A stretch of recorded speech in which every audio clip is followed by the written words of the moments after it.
Hello hi and welcome back to study with Sujata. This is Sujata और आज का हमारा टॉपिक ऑफ डिस्कशन जो है वो फिजियो प्लस मेडिसिन के दोनों के एस्पेक्ट्स को कंबाइन करके हमने बनाया है, जो कि बहुत इंपॉर्टेंट है। वो है एसिड बेस बैलेंस। इसमें पहले हम लोग देखेंगे कि इसका फिजियोलॉजिकल मैकेनिज्म क्या होता है मैनेज करने का, अपने आप बॉडी कैसे इसको मैनेज करता है कोई भी एसिड बेस में अगर कोई भी इम्बैलेंस या कुछ होता है, एंड उसको हम लोग और उसका एक एस्पेक्ट देखेंगे कि हम लोग उसको मेडिकली अपने तरफ से कैसे मैनेज कर सकते हैं, उसके वजह से जो भी आउटकम्स आता है फिजियोलॉजिकली उसको हम लोग मेडिकली कैसे मैनेज करते हैं।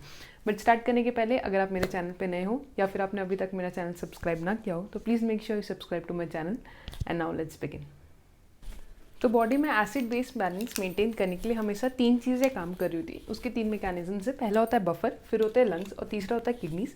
तो जो बफर होता है उसको हम लोग फर्स्ट लाइन ऑफ कंट्रोल भी बोलते हैं, बिकॉज अगर कोई भी इम्बैलेंस होती है तो सबसे पहले जो काम करते हैं वो होते हैं बफर सिस्टम्स हमारे बॉडी के, and they act with in they get activated with few seconds of the imbalance. ठीक है, तो वो सबसे क्विकेस्ट जो आपके बॉडी के एसिड बेस बैलेंस को मेंटेन करने का कोशिश करेंगे वो होता है हमारे बफर्स। उसमें दो तीन बफर्स हैं हमारे, एक बाइकार्बोनेट आयंस वाला बफर है, एक प्रोटीन्स का, एक अमाइनो एसिड्स का, इनके तीन हमारे टाइप्स ऑफ बफर्स हैं। ठीक है, उसको हम लोग अभी इन डिटेल देखेंगे। जो हमारे लंग्स होते हैं they are our second line of buffer acid base control. ये they start acting within minutes, वो सेकंड्स में कर रहे थे। अगर तब तक कंट्रोल नहीं हुआ तो फिर हमारे लंग्स को इन एक्शन आना पड़ेगा, और अगर लंग्स से भी कंट्रोल नहीं हुआ तो हमारे किडनीज को एक्शन में आना पड़ेगा, which take days to start acting. ठीक है, तो जो ये हमारा लंग्स है ये कैसे काम करते हैं, they regulate the uptake and outtake of CO2। ठीक है, लंग्स का काम ही होता है हमारा ऑक्सीजन एंड CO2 का एक्सचेंज करना। तो ये कैसे मैनेज करेंगे, जैसे इसमें हमने बोला कि बाइकार्बोनेट से प्रोटीन है वो लोग हैं, इसमें क्या होता है हमारा मेन है CO2। वैसे ही किडनी में हमारा मेन है बाइकार्बोनेट आयंस, बट उसके तीन मैकेनिज्म होते हैं। तो सबसे पहला होता है हमारा रीअब्जॉर्प्शन ऑफ बाइकार्बोनेट आयंस कराता है, जेनरेशन ऑफ न्यू या तो फिर करवाता है। तो दो मैकेनिज्म हम लोग देखते हैं, या तो रीअब्जॉर्प्शन करवाता है या तो जेनरेशन करवाता है। ये जो जेनरेशन है ये बहुत इंपॉर्टेंट है, और ये याद रखना कि किडनी हमारा थर्ड लाइन ऑफ कंट्रोल है।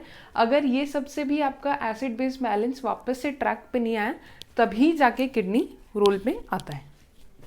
तो जो हमारा पहला है बफर, उसमें से भी हमारा जो सबसे इंपॉर्टेंट है वो हमारा बाइकार्बोनेट सिस्टम वाला। तो नॉर्मली बॉडी में जो हमारा कार्बन डाइऑक्साइड है वो वाटर के साथ कंबाइन होता है in the presence of an enzyme CA which is carbonic anhydrase, जो कि हमें पता है, और वो बनता है बाइकार्बोनेट आयन विच इज मतलब हमारा H2CO3। फिर वो ब्रेक डाउन होकर बनता है हमारा H+ एंड हमारा HCO3, जो कि हमारा मेन है। ये हमारा बाइकार्बोनेट आयन जो है ये हमारा मेन है। ठीक है, इसका हम लोग आगे इस्तेमाल करेंगे। तो इसके थ्रू ये रेगुलेट करता है हमारा एसिड बेस बैलेंस, क्योंकि ये हमारा अल्कलाइन है। तो जब अगर एसिडिक कंडीशंस होने लगते हैं तो इसका ब्रेक डाउन होने लगता है, एंड ये जब फॉर्म होता है ये हमारा एसिडिक कंपोनेंट को रेगुलेट करेगा और ये हमारा बेस कंपोनेंट को रेगुलेट करेगा। तो जैसा भी बॉडी में कंडीशन हो उसके हिसाब से ये अपने एक्टिविटी को इंक्रीज करते हैं, या तो H+ ज़्यादा फॉर्म होंगे या तो बाइकार्बोनेट्स का रीअब्जॉर्प्शन होता जाएगा, तो उस वजह से ये रेगुलेट कर पाता है। दूसरा है हमारा लंग्स का जो हमारा PCO2 होता है, यानी कि जो हमारा पार्शियल प्रेशर ऑफ CO2 है that is indirectly proportional to ventilation. ठीक है, तो अगर हमें हमारा CO2 हमारा बढ़ रहा है तो हमें वेंटिलेशन कम करना होगा, यानी कि हाइपो वेंटिलेशन। ठीक है, तो बॉडी उसको कैसे में रेगुलेट करता है, हाइपो वेंटिलेशन करके। अगर CO2 हमारा कम हो रहा है तो हमारा बॉडी क्या करता है, हाइपर वेंटिलेट करता है, क्योंकि दिस इज इनडायरेक्टली प्रोपोर्शनल। ये मेन है जो हम लोग से पूछा जाता है, इंपॉर्टेंट है हमें समझने के लिए। उसके बाद आता है मेन जो हमारा है वो है किडनी। किडनी में आते हैं दो चीज़ें जो कि हमने बोला, reabsorption and generation of new ions. तो उसके लिए सबसे पहले हम लोग को देखना पड़ेगा रीअब्जॉर्प्शन वाला। तो सपोज करते हैं ये हमारा एक PCT का सेल है, ये हमारा यूरिन है और ये हमारा ब्लड है। ठीक है, तो यूरिन में होता है हमारा NaHCO3 अगर होता है हमारे पास Na2HCO3। ठीक है, तो इससे ब्रेक डाउन होकर हमारा बन रहा है सोडियम प्लस बाइकार्बोनेट आयन। ठीक है, यहाँ भी हमारे पास था H2CO3, वो बना हमारा H+ प्लस HCO3 माइनस। ठीक है, अब ये इसके साथ कंबाइन होकर वापस से H2CO3 भी बन सकता है, और क्या हो सकता है यहाँ पे एक एक्सचेंजर होता है कि जो ये हाइड्रोजन है वो इधर चला जाए और इसका जो ये सोडियम है वो इधर आ जाए। ठीक है, इसको हम लोग बोलते हैं सोडियम हाइड्रोजन एक्सचेंजर, क्योंकि दोनों ऑपोजिट डायरेक्शन में मूव कर रहे हैं इसलिए हम लोग उसको बोलते हैं एक्सचेंजर। ठीक है, तो ये हाइड्रोजन उधर चले गए, ये जो बाइकार्बोनेट बचा है वो इधर आ जाता है। तो क्या हुआ कि यूरिन से हमारा बाइकार्बोनेट जो है वो रीअब्जॉर्ब हो गया। तो उसके बाद ये कब काम करेगा, एसिडिक कंडीशंस में हमारे बॉडी को वापस से अल्कलाइन मतलब अल्कलाइन कंडीशंस में काम करेगा। जब बाइकार्बोनेट ज़्यादा एक्सक्रीट हो रहा होगा तो ये क्या करेगा, बाइकार्बोनेट आयंस का रीअब्जॉर्प्शन कराएगा ताकि वो यूरिन में एक्सक्रीट ना हो। तो ये समझे ये कैसे हो रहा है। दूसरा होता है हमारा, जो हमारा लास्ट है वो है हमारा generation of new bicarbonate ions. उसमें बस ये डिफरेंस होता है कि Na2HCO3 के बदले या तो H2PO4 यूज़ होगा या तो फिर अमोनिया यूज़ होगा। ठीक है, तो अगर H2PO4 हम लोग यूज़ करते हैं तो हम लोग अभी देखते हैं उसको क्लियरली बोर्ड रब करके कि क्या होता है। तो हम लोग देख रहे थे हमारा कि generation of new bicarbonate ions क्या होता है। तो पहला हम लोग देख रहे थे कि अगर हम लोग H2PO4 यूज़ करते तो वही समझेंगे, ये हमारा PCT है, ये हमारा यूरिन है, ये हमारा PCT का एक सेल है। ठीक है, ये ब्लड है, लुमिनल साइड है। यहाँ पे अब Na2HCO3 के बदले हमारे पास H2PO4 है, तो इसका ब्रेकडाउन होकर क्या बनेगा, H+ and PO4 2-।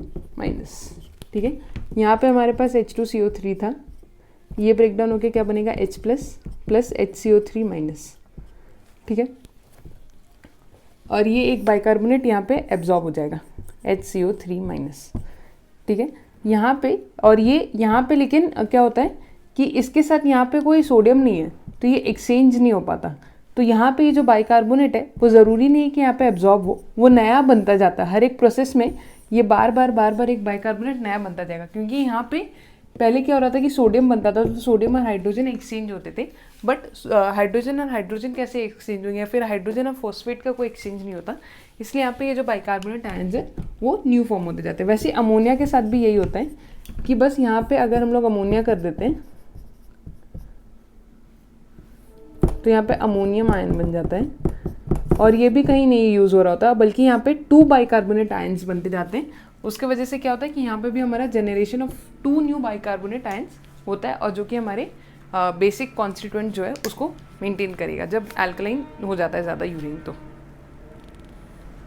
So that was in super short, हमने कैसे एसिड बेस बैलेंस को हम लोग मेंटेन कर हमारा बॉडी कैसे फिजियोलॉजिकली मेंटेन करता है। मेडिसिनल एस्पेक्ट वाइज हम लोग क्या करते हैं, हमारा अगर कभी कार्बन डाइऑक्साइड का, जैसे हमारा जो लंग्स वाला मैकेनिज्म है, तो हम लोग उसके सेंटर्स को स्टिमुलेट करने के ड्रग्स देते हैं। एंड जो हमारा बाइकार्बोनेट्स अगर हो रहे होते हैं तो फिर हम लोग पोटेशियम बाइकार्बोनेट और उसका सप्लीमेंटेशन करवाते हैं अगर ज़्यादा एल्कलीज का लॉस हो रहा होता है, यानी कि ज़्यादा बाइकार्बोनेट आयंस लॉस हो रहे होते हैं, बेसिक कॉन्स्टिट्यूएंट कम हो रहा होता है, तो हम लोग पोटेशियम बाइकार्बोनेट बॉडी में इनपुट करते हैं through IV fluids and all.